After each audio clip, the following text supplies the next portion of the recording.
வணக்கம். கோதை தமிழ் காணொளி. பேசுவது கோதை தனபாலன். மறுபடியும் இது ஒரு அரசியல் பதிவாக அமைய வேண்டிய சூழ்நிலை வந்துள்ளது.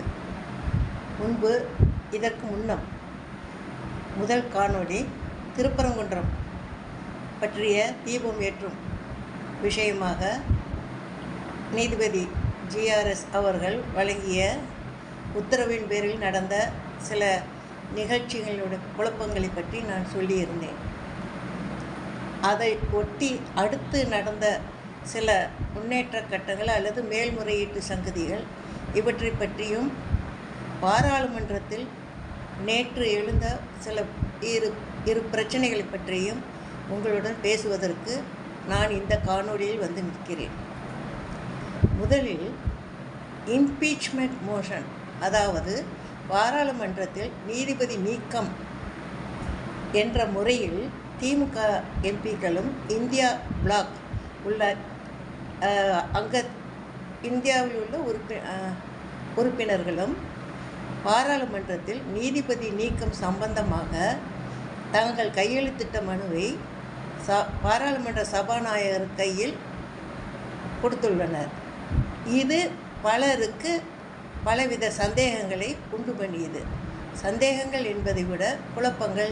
ஏன் இந்த ஏற்பாடு என்றெல்லாம், இதில் என்ன இருக்கப் போகிறது என்ற ஒரு கேள்வி. அதை சற்று யோசித்து நானும் பார்த்தேன்.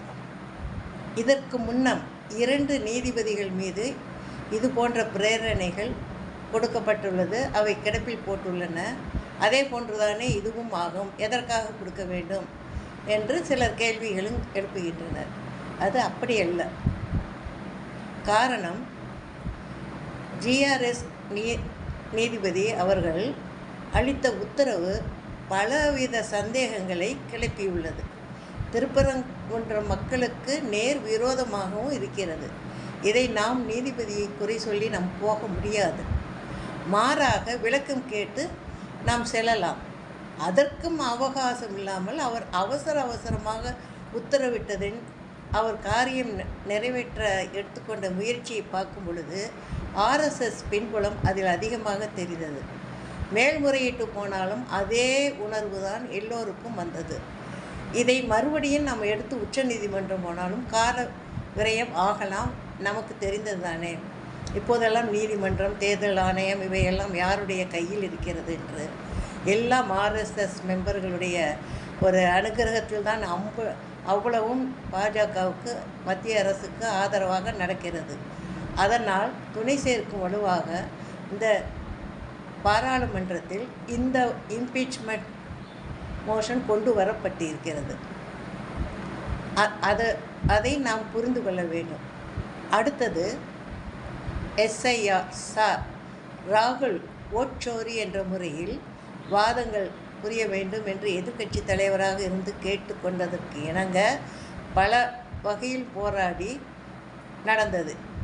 ஓரிரு தினங்களுக்கு முன்னால் அவர் எழுப்பிய கேள்விகளுக்கு நேரடியாக பதில் சொல்லவே இல்லை உள்துறை அமைச்சர் அமித்ஷா. அதற்கு முன்பாக பிரதமர் மோடி அவர்கள் வந்தே மாதரம் என்ற தேசிய பற்று பாடலின் ஒரு கடந்த ஒரு புகழ்பெற்ற நிலையினை சொல்லி பாராட்டி இறுதியில் காங்கிரஸ் காழ்ப்புணர்ச்சியில் நேரு புறக்கணித்த பாடல் என்று சொல்லும்போது நான் அதிர்ந்து போனேன். அந்த நடவடிக்கைகளை பார்த்து கொண்டிருந்தவர், இது எப்படி இவர்களுக்கு ஒரு மனசாட்சியே இல்லாமல் சொல்கிறார்கள்?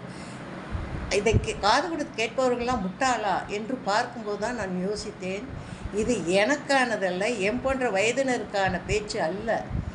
இன்றைய தலைமுறையினருக்கான பேச்சுக்களாகவும் வரலாற்று சிந்தனையே இல்லாதவர்கள் பற்றியவர்களுக்கு ஆன பேச்சாகவும் தான் அதை அவர் எடுத்து கொண்டு போயிருக்கிறார் என்ற சூட்சுமத்தை நான் புரிந்து கொண்டேன். இதற்காக எதிர்க்கட்சியிலிருந்து பிரியங்கா சரியான பதிலாக கொடுத்திருக்கிறார். அவர்களது பாட்டி, தாத்தா இன்று ஒரு மாதிரி பேரை கொச்சைப்படுத்தி அசிங்கமாக ஒரு பிரதம ஸ்தானத்திலிருந்து பேசும் அளவிற்கு அவர் பேசவில்லை. அதற்கு பதிலடியாக அவர் கொடுத்துள்ளார். நாம் அதெல்லாம் பள்ளிக்கூடத்தில் படித்தவை தான். அதைத்தான் பிரியங்கா எடுத்து வைத்தார். வேறு எதுவும் அவர் பொய் சொல்லவில்லை. பொய் சொன்னதெல்லாம் பாஜக தலைவர்கள் தான். இதுக்கு அடுத்தாற்போல் அமித்ஷா நேரடியாக ராகுல் எழுப்பிய கேள்விக்கு பதில் இல்லை. முக்கியமாக உச்ச நீதிமன்றத்தின் உத்தரவுப்படி தேர்தல் ஆணையத்தில் 3 அமரணும். பிரதம மந்திரி, எதிர்க்கட்சி தலைவர், தலைமை நீதிபதி. இதில் தலைமை நீதிபதியை கழித்துவிட்டு அதற்கு பதிலாக ஆளும் அமைச்சர் ஒருவரையே வைத்தால் அதற்கு பேர் ஆணையமா? அது நேர்மையான முறையில் எப்படி செயல்படும்? இதையெல்லாம் ஒரு பாமர மனிதனும் சிந்திக்க மாட்டானா? 3 எதிர்க்கட்சி தலைவர் சொல்லும் வார்த்தைக்கு அங்கு என்ன மதிப்பு மரியாதை இருக்கும்? 3 பேரும் தனித்தனி துறையிலிருந்து வந்திருந்தால் ஒருவருக்கொருவர் கலந்து கொண்டு நல்ல முடிவு எடுக்கலாம். ஆனால் இவர்கள் திட்டமிட்ட சதி செய்துள்ளார்கள். இதை இன்னும் ஒருபடி மேலே சென்று இவர்கள் கொடுத்த ஒரு உச்ச நீதிமன்றத்தில் வழக்கு போகிறது என்று அவசரமாக நாடாளுமன்றத்தை கூட்டி ஒரு பதிவுகள்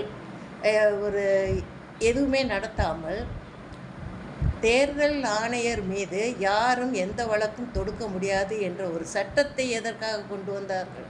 இதை ராகுல் காந்தி கேட்டார். இதற்கு பதில் இல்லை.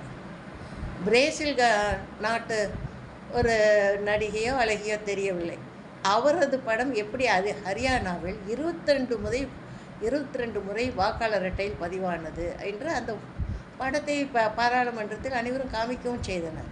இதற்கான பதிலும் இல்லை. மாறாக அவர் ஒரே வார்த்தை, அமித்ஷா நல்லவராக இருந்தால் தேர்தல் ஆணையத்தை விசாரிக்கிறோம், தெளிவுபடுத்தி பிறகு நாங்கள் அறிக்கை சமர்ப்பிக்கிறோம் என்று சொல்ல வேண்டும். அதை விட்டு உன் பாட்டி பண்ணலையா, உன் தாத்தா பண்ணலையா, அன்று அவர்கள் நேரு தேவையில்லாமல் அவர் காங்கிரஸ் தலைவர் ஆகினார், நியாயமாக வல்லபாய் பட்டேல் அவர்கள் தான் வர வேண்டும் என்றெல்லாம் அவர் சொல்லி ஒரு ரெஸ்ட்லெஸ் ஒரு சங்கடகரமான ஒரு மானக்கேடான நிலையை உண்டு பண்ணியது அமித்ஷா. எவ்வளவுதான் இருந்தால் ஒருத்தர் தூற்றுவதை ஒருவர் பொறுத்து கொண்டு இருப்பார்கள். நாம் சொல்வதை சொல்லிவிட்டு அதை விட்டு விலகுவோம் என்ற எண்ணம் தானே வரும். அவ்வளவு கேவலமாக அன்று அந்த பாராளுமன்றத்தில் நடந்திருக்கிறது. நாம் லைவ் டெலிகாஸ்டில் பார்த்து கொண்டு இருக்கிறோம். இப்படி ஒரு தலைவர் பேசக்கூடாது. பதில் அவர்கள் கேட்ட கேள்வி பிடிக்கவில்லை என்றாலும் நாகரிகமாக ஒரு கனிவான முறையில் பார்க்கிறோம் என்று சொல்ல வேண்டும். அதுகூட இவர்களுக்கு தெரியவில்லை என்றால் இவர்களது காழ்ப்புணர்ச்சி எத்தகையது, இவர்களது மதவெறி எத்தகையது என்று நான் புரிந்து மிகவும் நான் தனிப்பட்ட முறையில் வருத்தப்பட்டேன். இனியும் நாம் இது பற்றி பேசாமல் இருந்தால் நல்லதில்லை. இளைய தலைமுறைகளுக்கு இதை யார் எடுத்து சொல்வார்கள்? இவர்கள் வரலாற்றை திரித்து பேசுபவர்களாக இருக்கிறார்கள். நாம் சொல்வதை சொல்லி வைப்போம் என்று இந்த காணொளியில் நான் பேசுகிறேன். இதை கேட்பவர்கள் உங்கள் அளவில் அதை உண்மை எந்த அளவிற்கு என்று இன்னும் உறுதி செய்து கொண்டு 4 பேருக்கு சொல்லுங்கள். இந்த அரசு திருப்பு வேலையை பாராளுமன்றத்திலேயே செய்தால் மற்ற இடங்களில் இன்னும் எப்படியெல்லாம் செய்வார்கள்? இனிமேல் யார் நம்மை ஆள வேண்டும் என்பது நம்ம கையில் தான் இருக்கிறது. இது என்னோடு போகட்டும், இனி எனக்கு ஒன்றும் இல்லை. இளைய தலைமுறைகள் இது பற்றி சிந்திக்கணும். அதற்காக இந்த காணொளியை நான் கொடுத்துள்ளேன். நன்றி, வணக்கம்.